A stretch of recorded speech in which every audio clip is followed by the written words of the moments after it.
Marbella with Him and Her are proud to be sponsored by the friendliest bar in San Pedro, the Hogan Stand. The place for amazing food, live music and sport, karaoke, quizzes, and a welcoming smile. Why would you want to go anywhere else? Check out their Instagram page at the Hogan Stand and at the Hogan Hackers for their golf society. This podcast may contain adult themes and strong language. Hello and welcome to Marbella with Him and Her, brought to you by the Hogan Stand. He is PJ Lopez and she is Hannah Murray.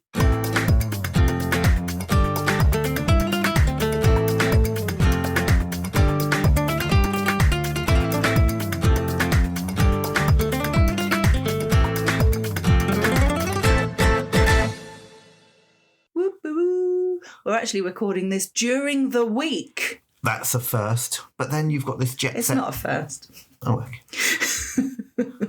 Then you've got this jet set life. Is that what it's called? Jet set life? Well, how are you getting to the UK?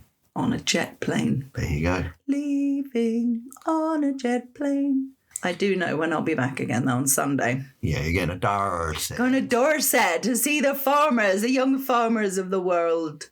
What sort of accent was that? I don't know. That definitely wasn't Dorset. I know, I went too far. Going to Dorset and Somerset, which will be lovely with my dad. We're going to like reminisce and stuff. That's not the point of the trip, but that's what we're going to end up doing, because I was contacted by a woman who lives in the village that Mum and Dad were living in and I was living in before coming to Spain. And she said that when Mum and Dad left the UK to come to Spain, they left a bit of stuff behind, which she's been keeping in her garage ever since. That's a long time ago. About 12 years or something ago. So I was like, oh my goodness, I'm so sorry. Thank you so much. That's so kind. So I think it's photograph and jewellery and all kinds of things. Well, it's going to be like one of those surprise packages. Yeah. You know, when you can bid on auction items that the police have got in lost property and stuff, like suitcases, and you can open it up and you don't know what's in there. Except I don't need a bid. It's all mine. It's all yours. Well, ours. Yeah. Some very funny sounding places down there, aren't they? Oh, yeah. Five Head Neville.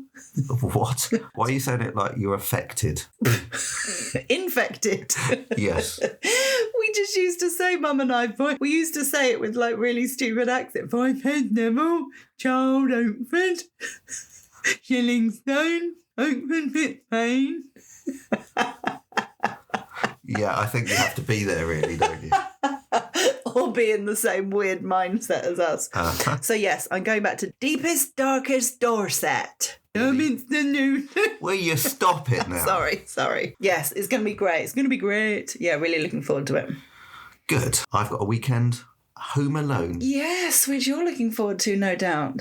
Very much. While the cat's away. Oh, I'm going to play. Good for you. Enjoy. Well, last Sunday, we both played together. We went to La Sala for Mother's Day without our mothers who aren't with us. Yes, so three of us who have recently, and when I say recently, within the last sort of 4 to 5 years, have lost our mothers. So we had sort of the Lost Mothers Club. Oh, it was nice. Yeah, we had a lovely lunch at La Sala.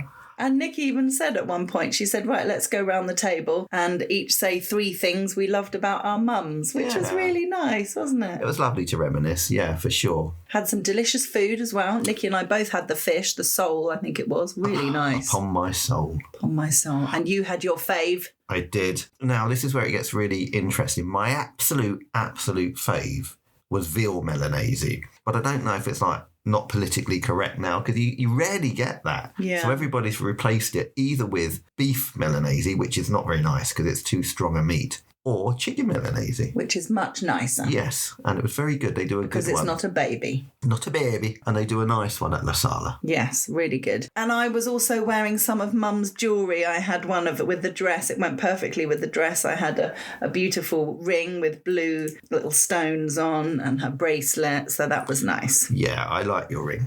Thanks. We enjoyed some music in La Sala, the Wall Street band that were great. And Mike, a guy we know, joined in to play the saxophone. He was brilliant. Oh, it was like an open mic session, because they also had someone that we have seen at salon. Yes. She was doing Amy Winehouse. Yeah. So it was it was really lovely. good. Really good. They're a great band, actually, aren't they? Brilliant. And we had some fun with Ian and Claire from La Sala, had a few drinks, and it was lovely. Well, you were very sensible. You drove. Yes, despite Ian being a little bit naughty and trying his very best to get alcohol inside me, Yes. I did do one shot of baby Guinness. Yes, you did. Yes, that was very nice. Had coffee in it as well. Oh, did it? Yeah, really nice. Wow. But I said no to the shot of vodka. Yes, you did. Thank goodness for that. We all did, actually. That we had a cut-off point, 7:00. We said if we're going, but we need to be home or we need to leave by 7. And we did. You said, come on, it's nearly 7. I was like, yep, just finish this and we'll go. Yes, because we had a lot on. Yeah.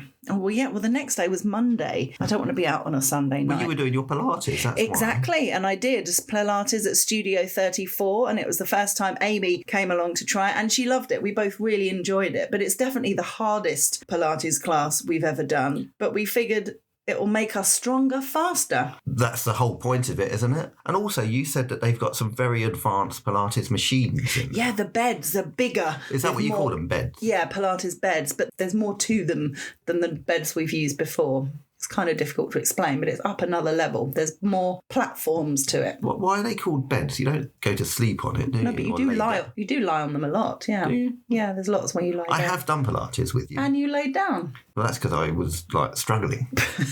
No, you do. That's a lot of it. That's part of it, definitely. Yesterday was St. Patrick's Day. Sorry, I was going to talk about my exercise. Oh, I'm sorry. I've joined the world of exercise as well. Mm-hmm. I went for a run on Monday. Yeah, you did. I got up well done, at you. 7:15. It was light, which was nice. Oh, wow. It wasn't cold, which was also nice. And I didn't do a massive amount. I did about 4 kilometres.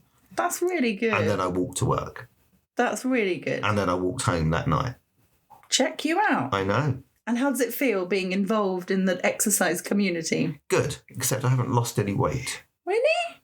Nothing. Well, you're looking like you are. Wasn't it Nikki who said your arms look really toned?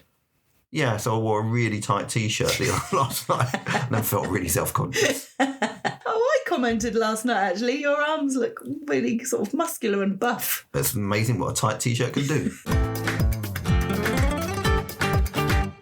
Yesterday was St. Patrick's Day. It was a Tuesday, so we were both working as normal, which was probably a blessing in disguise because it meant we couldn't get there till about 6:30. We still managed to have a few Guinnesses. We did, quite a few Guinnesses. You were drinking pints. I was. Well, I thought it's so busy in there, but if you're drinking halves, it's kind of not worth it because you need to get another drink too quickly. So that was my method to my madness. It was a great vibe, wasn't it? It was brilliant. When we walked in, Johnny G and his partner was singing and they were great. And I didn't realise that Johnny G's girlfriend is pregnant. Yes. I just thought Do you not watch social media? No, I haven't seen it anywhere. I really haven't seen it anywhere. I just thought, gosh, she's put on a little bit of weight. I just hope she's not listening to this podcast. Well, no, I have to say, I hope she is because I think that's a compliment. How is that a compliment? Surely it's worse the other way round. If someone had just put on a bit of weight and you thought they were pregnant, but actually they just put on a bit of weight, that's when it's awkward and embarrassing. But if you don't think someone's pregnant and think, oh, maybe they've just put on a little bit of weight and actually they're pregnant, then they haven't put on a little bit of weight, they're pregnant. So I think it's a compliment the way round I did it. You've reminded me of something I did when I was working at a company called Sane Internet. When I first came in. Yes, and it's someone we both know. Okay. Don't mouth things at me. I want to know who you're talking about. It was Andrea from Essential Magazine. Okay. So we went for a pizza and we were sitting there chatting and I just happened to say to her, so when is the baby due? And her response was, I had it about a month ago. No. Oh, no. See, that's much worse than what I did. Sorry, Andrea. I didn't feel good. No, I'm sure she didn't. And it wasn't either. because she looked big. I just thought she was having a baby. No, you can't. You can't get out of it. You totally can't get out of it. Oh, dear. Yes, apologies to anyone who's ever said that to a woman. So, yeah, what I said was far better. Anyway, Johnny G and his girlfriend both looked and sounded brilliant. Then Paul Hull came on to do lots of Irish songs and great pop songs. We all got up and danced. It was great crack. Yes, very much so. Had a great time. A little bit hungover this morning, but not too bad. Oh. Yes, we did all right. Not too bad at all. I have just got back from a rehearsal where we were blocking Act 1 for Ladies' Day. I think we've explained before, blocking just means that as well as doing the words, you're going through and the director's going, okay, when you say that bit, you should sit down or you should come over here. And so we were getting all the movements and penciling them into our scripts. So we know where we are with Act 1. It's going to be funny. We're really into it already. Oh, good. Yeah, well, while you were doing that, I was at home practicing my own lines. Okay. How are you getting on with your accent? I think it's getting better. Yeah? Do you want to have a little go? No. Oh, you just did it for me. It was really funny. Well, I'm going to let everybody hear it for the very first time good for at you. the play. Oh, good for you. That's funny.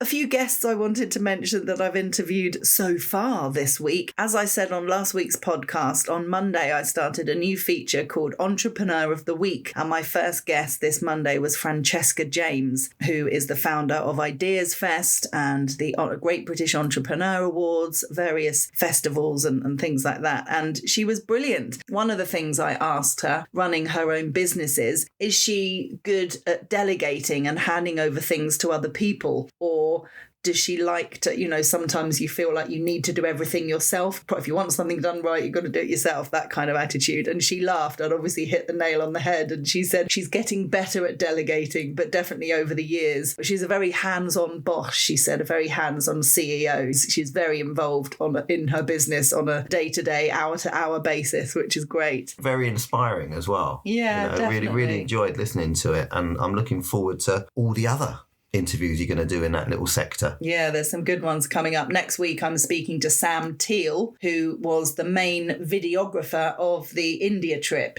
He runs a production company creating videos and content and things. And he has just been going from strength to strength. He's in his, not sure how old he is, whether he's still in his 20s or in his 30s, but he's really young. And he's got so successful really quickly. A lot of the girls from the sisterhood have employed him to film content and adverts and little films and things like that. He had a meeting with Marks and Spencer's the other day. I mean, he's really getting in with big brands. Yeah, just in the last year or so, done incredibly well. It's probably all about networking as well. Yeah, and he's such a personable guy. Yeah, he's quite a bubbly guy, isn't he? Yeah, definitely. I also spoke to an incredible lady this week called Jo Bradshaw, who is a 7-summiter. Do you know what that means? Yes. Because I told you. You did. So it basically means she has climbed the 7 highest mountains in all 7 continents. And what a thing to do. She's only the 13th British woman to have done this feat, which must feel amazing to do something that not many people on the planet have done. That's pretty cool, isn't it? She's intercontinent. Yeah, intercontinental. She's not incontinent. Intercontinental. Intercontinental. I asked her actually what kind of skills people need to do these big climbs, because so many people say as a sort of throwaway line, oh, I'd love to climb Kilimanjaro or I'd love to climb Everest one day, as if it's, something that you could just wake up and do. And she said the difference, for example, first of all, Kilimanjaro, she said you can do in 8 days. And it's walking. Walking. Yeah, it's basically walking. I mean, it's climbing, walking, but walking. Whereas she said Everest is a whole different ball game. From 8 days, you're looking at 45 days. 45 days non-stop climbing. And it's proper no, it's climbing. not non-stop. They have tents along the way. Yeah, and they have, what are they called? Sherpas, not Sherpas. Sherpas. They're the people that don't do anything. Sherpas take you up there. But they have base camps. That's what the word I'm looking for. Yeah. So 45 days it takes to summit Everest. But she said you've got to be a full-on climber for that one. There's no walking involved in that one. The very top. Well, no, there is a lot of walking, but the very top bit is climbing. So she said, if it's something you want to do, she suggests you really do a lot of research and take it on as a passion project, as opposed to, I'm just going to... Climbing will never be for me. No, I'm not sure it will for me, actually. You did it once. in one of Yeah, your... and I shit my pants. Yeah. And then you got me to do it, and I was so scared I was up and down like a rat up a drain pipe. Yes, you were. That was funny. Today I spoke to the lovely Natasha Hamilton, who you will probably... You can make me whole again. Exactly. She was in Atomic Kitten, 3 UK number ones, 2 number one albums. Well, she's now going out on her own. She's done solo stuff before, but this time it's slightly different. She's not only writing her own material, but she's founded her own independent record label. Oh, wow. That's a big thing. Yeah, so she's producing her own music and she's in the process of signing their first artist, so a different artist. And yeah, she's loving it. She's really enjoying being a bit more involved with it all. It must be really difficult for an independent record label these days because you've got the likes of Sony and Virgin and all those sort of people who are huge. There's massive companies that absolutely monopolise the music industry. So yeah, it'll be great if she can, break out into that industry with an independent label. Yeah. I mean, there have been some before. Oh, absolutely. Especially within the sort of hip-hop and rap scenes and all that sort of thing. There were a lot of independent labels. Well, Ed Sheeran set up his own record label a few years ago, and as well as producing his own stuff, he takes on other artists as well, which is great. So yeah, it can be done. So I wish her all the best. Her new single is called Fantasy, which is on, if you follow her on social media, Fantasy, and the one before that was Numb. So and then her EP is coming out in June. So it's available for pre-sale or pre-order now. An EP? EP, extended play. Oh yeah, so you can still do that even without vinyl. Yeah, it's like 3 or 4 songs as opposed to a full album. I have an update on Guayaba. Last week we were talking about Guayaba because they're doing some work and we're really concerned that it's turning into a massive beach club and whatever. It isn't. Mark Wilkins, who is the guy who posted about it before, he's put some new photos up and he said that he spoke to the project manager and one of the managers of the whole shebang, and he said to debunk the myths, no, it's not going to be a seawater swimming pool. No, it's not going to be a beach club with expensive beds. It is remaining a chiringuito. The massive hole is going to be basements with like storage and kitchens. So yeah, hopefully it's going to be open by June. We shall see. It's a lot of work to do by June, but at least it's not going to be anything different to what it was before. Exactly. That's the main thing. And I also saw just now a post by Kalima Beach. They were all doing a new lick of paint on the floor and on the sides and everything, opening next week. Next week. They're all starting to open now. I've seen some of the other beach clubs, or pool clubs, I should say, in Nueva Andalusia. They're opening as well, like Neo and all those sort of things. Oh, wow. It's feeling like summer. Yeah, and the weather has as well, hasn't it? Yeah. Yay. I was in San Pedro recently for rehearsal, as in a couple of hours ago, and I noticed coming up to the main roundabout. Roundabout? Oh, well, that's Jimmy Savile, that was. Yes, it very much was. So there were 2 big police vehicles, and they had stopped 2 young lads on scooters who I noticed didn't have helmets, and they were talking to them, so whether they were being fined or whether they were just advising them what they need to do, I don't know. I've seen some things in the paper where they've actually been confiscating the scooters. Number one, if they haven't got the right safety equipment on the scooter, or they're not wearing the right safety equipment, or I believe now, and scooters of certain size have to have some type of insurance. Oh, yeah. So if they haven't got any of that, they are literally confiscating them. Exactly. It's all out there in the news. So any parents of kids with scooters or any scooter owners themselves should be aware of all this and should be taking the relevant precautions. Still see loads of people, including adults. Yeah. Grown men and grown women on scooters, no helmet, on the pavement. I mean, it's not safe for them particularly, but also for other drivers. So follow the rules, people. Just a couple of articles to mention from the Euro Weekly News. One of Europe's coldest winters in 14 years, except in Spain. February broke 6 heat records. Can you believe it? Well, I know it has because it's been hot. Not really. I walked to work today and I got to the end of the road and had to take my hoodie off. Okay. Well, yeah, we've had the odd day. I can't believe it's been that. I mean, last week we were talking about how it's been the wettest first 3 months, so I'm surprised. But it's about to change again, you know that. Yeah. At the weekend, I think, as well. Going to rain, isn't it? Yeah. Oh, God. Oh, before we get on to the next article, by the way, did the earth move for you last night? No. I'll practice Did a it bit move harder. for you? No, but it did for Daisy at work. Really? Yes. What did you do to her? No, there was an earthquake. She felt it. Yes, it was it was about 4 point something on the Richter scale, which is quite a sizable earthquake. Yeah. And it was just off the coast of wherever. It was near Malaga, wasn't it? Yeah, and she's in Mikas. And she said it's the first time she's ever felt an earthquake, but she proper felt it. Wow. Was it scary? Yeah, she said it was. It was just before midnight. And she was like, what's going on? What's happening? No. Wow. Thank goodness she's okay. Yes. There was another piece just to mention. Andalusia launches free unlimited Wi-Fi in all public hospitals. That's good. So if you're in hospital or if you're visiting someone in hospital, you should be able to get free Wi-Fi. It says so in the paper. Wi-Fi and masks. Wi-Fi masks, yeah. Freedom, no freedom. Yeah. Daytime, nighttime. One thing to bring you as well, you're going to have to check the San Pedro guide, the Instagram feed or the Facebook feed. There is a burger competition coming up this month. I saw that. Yeah, it's happened in Malaga. Again, someone at work said that they went there and because they love burgers, so they experienced it also. I think can eat burgers as well. But It's all big chains and restaurants that compete to get best burger of the area. Ooh. And that's going to be held at, San Pedro where the Feria is. Yeah. It's going to be there. Okay. And it runs over a week, so it's a big event. Amazing. We should check it out. Have a burger. You don't like burgers? Well, I might do if it's a competitive burger. Did you have one of those mini burgers last night at Hogan Stand? They were nice, weren't they? Really nice. Yeah. I don't mind a mini burger. So this is a very good choice. If you're not sure what to eat at Hogan's and you're sort of with a group of people and you don't want to have a proper meal, get one of their platters. Yeah, they're really good. There's 3 different options. As you know, Hannah is in the UK, so this is my little section while I'm home alone.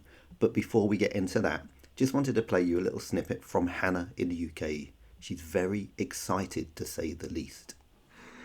Oh, we've come to have a look at Sturminster Newton, where I went to high school. And it's changed so much. The main kind of road where one stop was, where we'd go and get our fags from and get people to buy us alcohol, is pedestrianised. So it's so quiet. And the park that we used to sit in on benches drinking bottles of Wicked and cider and stuff. No, it wasn't Wicked. It was before Wicked. Hooch and bottles of cider and everything looks tiny. And it used to feel huge. It's so quiet. It's really weird. Really weird. I've driven in the UK. Yay me. On the wrong side of the road. I mean the right side of the road, but you know what I mean. Let's not judge Hannah about the hooch and the drinking on the park and the fags. That was just part of growing up. While she's been away, I've been playing. So I went to La Casita Tapas again, which is in San Pedro. Has become quite quickly one of our favourite little places to go. So it's a Dutch tapas place, but it's not just all Dutch food. They do some Indonesian food and they do some Spanish food as well. But they do some really inspiring and quite interesting dishes. And one of our favourites is definitely the meatballs, or Indonesian meatballs they are. And they in this rich gravy sauce. So I went there with Isa and Joshua from Manifesto, both who live in San Pedro, so we now have the little San Pedro club. And oh my God, what an amazing meal. After we'd been to La Casita, we went to Da Aquinos. And I've been there a long time ago with Hannah, and we had some really nice, interesting tapas. It was like elevated tapas. There's that word again, elevated.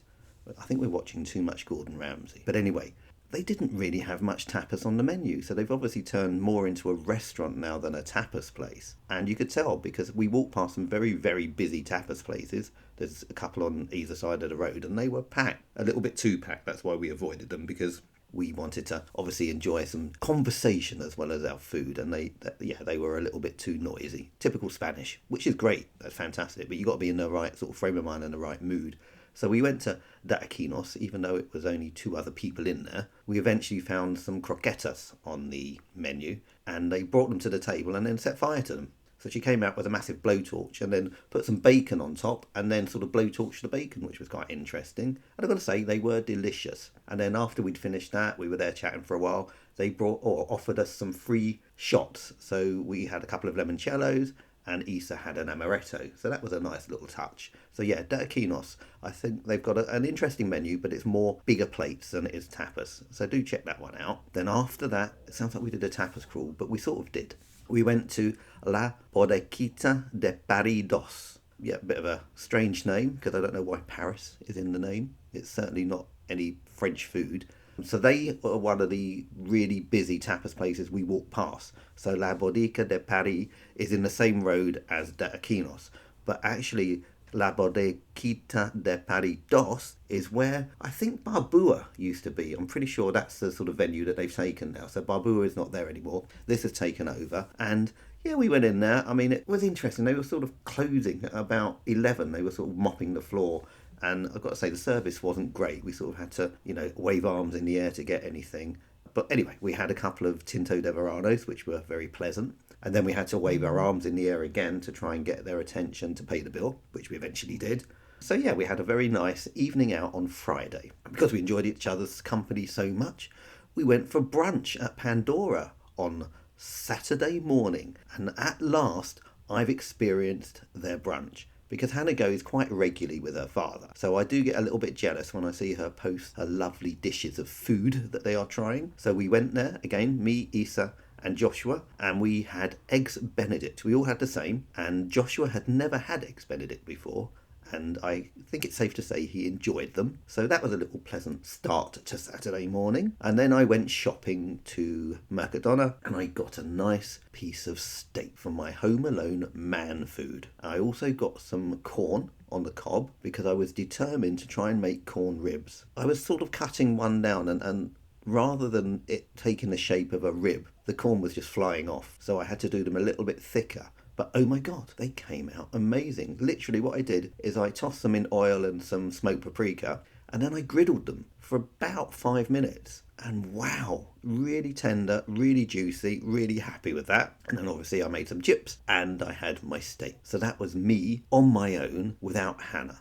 And obviously today, as you can hear, I'm doing the podcast. I had to wait because there was somebody doing some sort of class over at the tennis club, and that's all you could hear. And I'm also disappointed. I thought, wow, Home Alone, I'm going to not even get dressed. I'm going to watch the football. But the Crystal Palace game has been postponed, which is a bit shit. So I'm not watching football. I've just decided to make some dinner for the next couple of days. So I'm slow cooking pork mince to make a very slow cook ragu. And I saw it on one of the TV shows that I watch on Saturday morning, one of the cookery programs. I thought, I'm going to try that. I'll see how that comes out. I think we'll save that for tomorrow night's dinner because it's Act 2 blocking for our play, and that's the act that I'm in. So I've got to actually go this time, and I've got to concentrate. So later on today, I'm going to collect Hannah from the airport, and then next week, everything should be totally back to normal. But luckily, we recorded some of this before she went, so it's not randomly just me.